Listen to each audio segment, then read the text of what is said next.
Hello friends, welcome to this video. Thanks for watching my video. Please make sure to subscribe, like this video and share to your friends. I promise you more good video are coming. Please try and subscribe so that we will always bring to you a valuable content every day so that you will not miss any of them.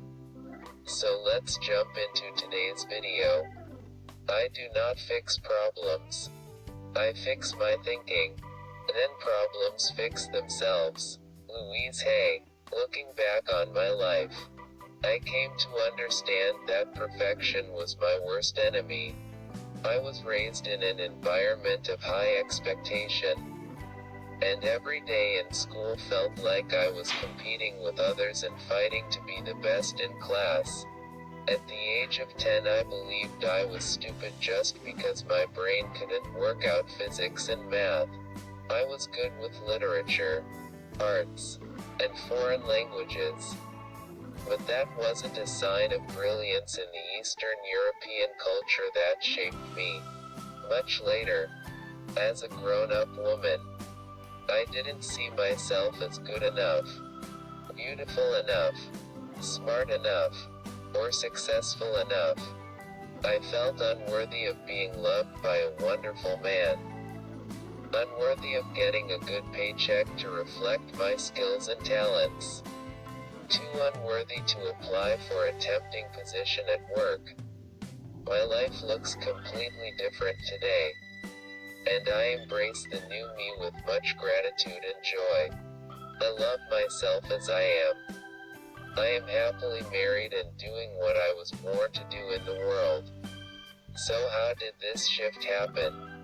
I can recall myself feeling overwhelmed after a long meeting at work, and looking for some inspiration to help me release the stress and feel better.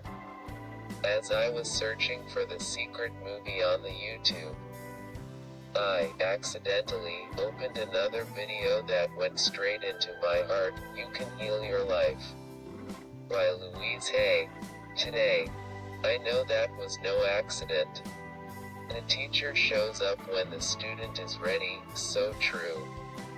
I was so touched and absorbed by that movie. I couldn't stop watching.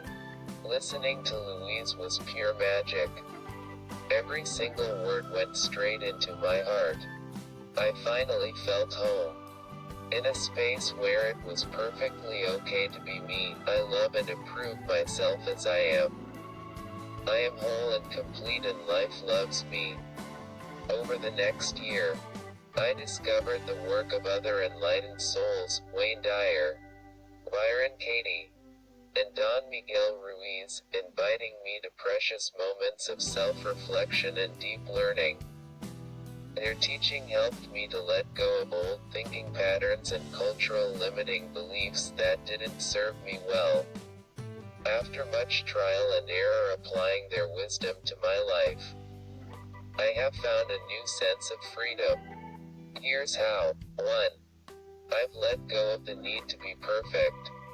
I am perfectly beautiful and beautifully imperfect. And this is what allows me to be me. Perfection is an illusion, it doesn't exist. I stopped stressing myself out trying to be perfect, and now I am always aiming for good enough. I have learned to embrace my mistakes as much needed opportunities for growth. Blessings in disguise that make me wiser. If I fail at anything, it doesn't mean I'm a failure, because I am not what I do. Sometimes we win. Sometimes we learn. We never lose. Your best is going to change from moment to moment. It will be different when you are healthy as opposed to sick.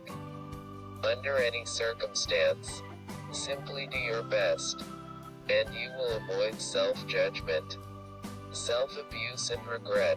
Don Miguel Ruiz. 2.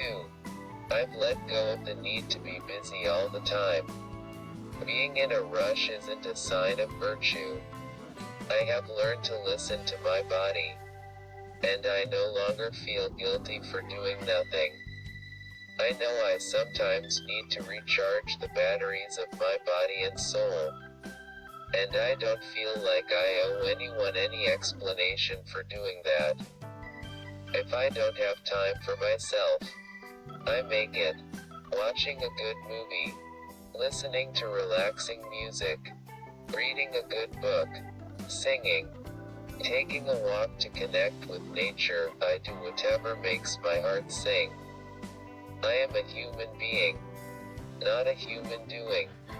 Don't equate your self-worth with how well you do things in life. You aren't what you do. If you are what you do, then when you don't, you aren't. Dr. Wayne Dyer. 3. I've let go of self-criticism. I pay attention to my inner talk. I don't call myself names. And I treat myself with dignity and respect. I stopped telling myself things I would never tell a good friend. I am enough, whole, and complete.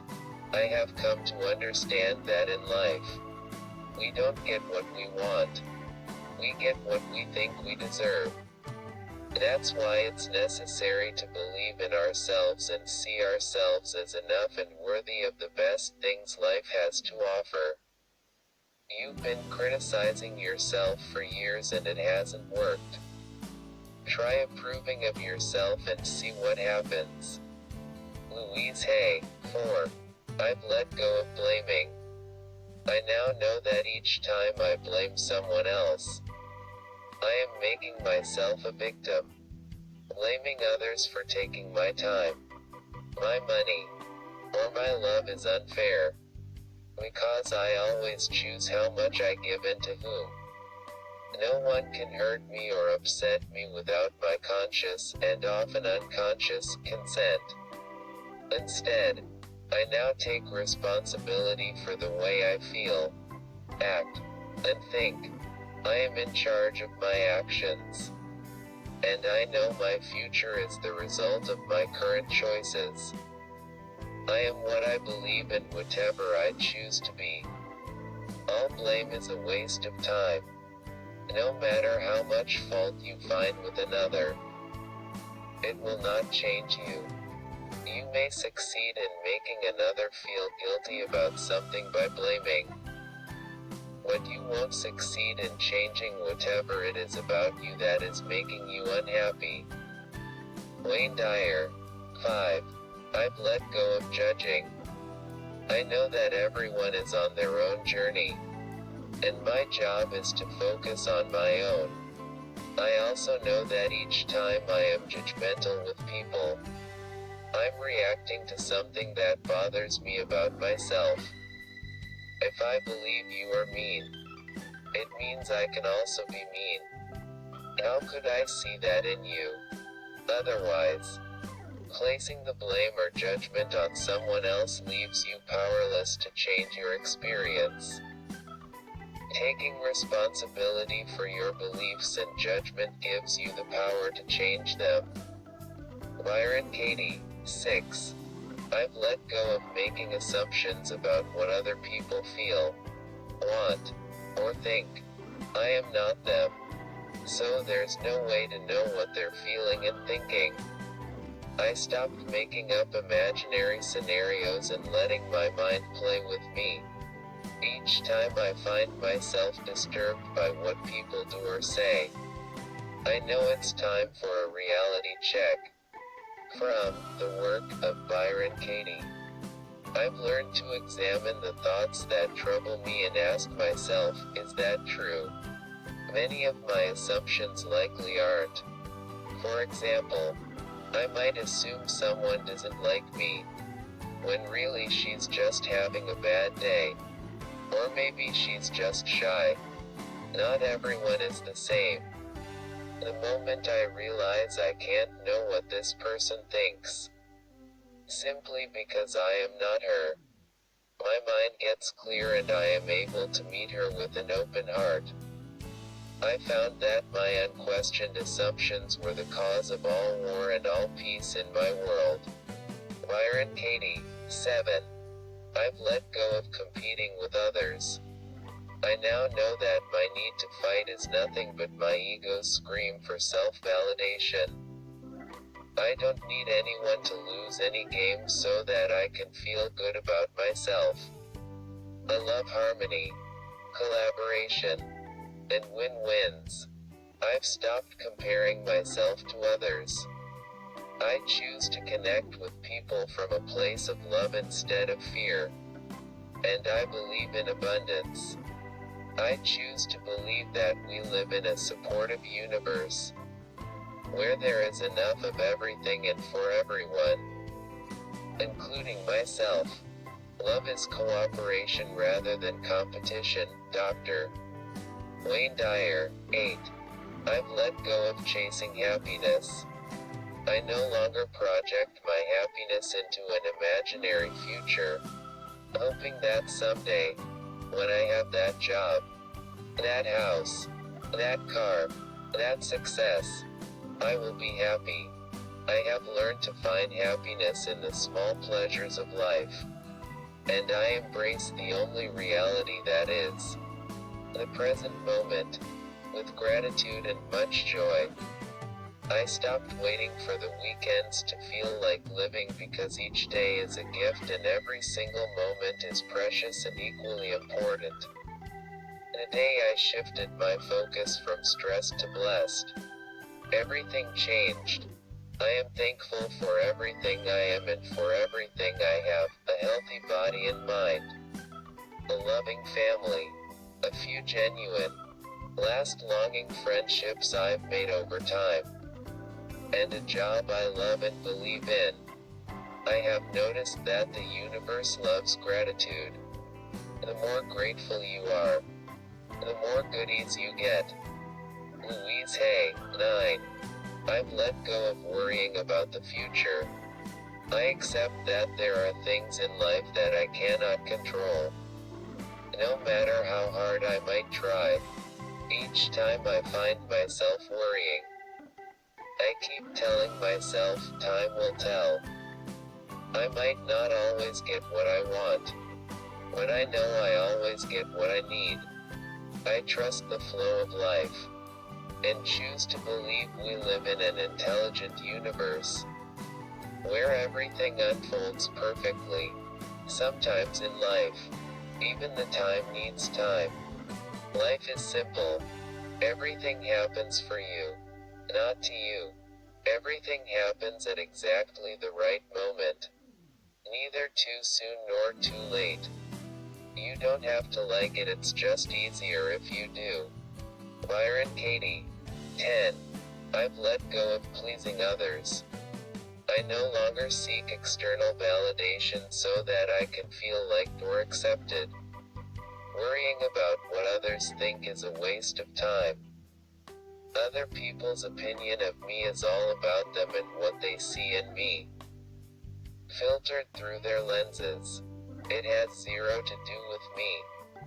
I've stopped expecting others to give me what I wasn't giving myself. Love, care, and attention.